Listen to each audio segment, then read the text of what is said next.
سامان محمدبekov برای ما باعث خوشنودی است که امروز در آستانه جشن جوانان تاجیکستان روز جهانی فوتبال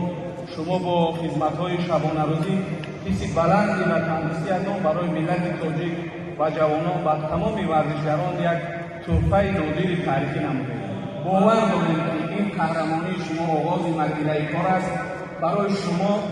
در آینده در این راه موفقیت و پیروزی را خواهان هستیم.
خوشبختی همه ما از نظر از من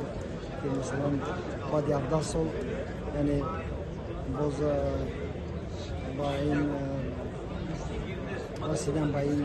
مدالی که مثلا روز سامانجان دست کرد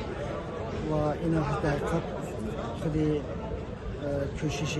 مثلا حکومت جمهوری تاجیکستان از آن جمله پیشوای معظم ملت محترم پرزیدنت کشور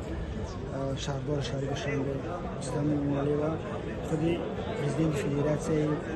بزرگ جمهوری تاجیکستان جوانی که امروز تونست که در این مرحله بسیار دستگیر جوانان را کند و این هم بسیار یک نشانداد خوب است که در 2 سال اخیر اگر ببینیم بسیار هم یک جوانان را به این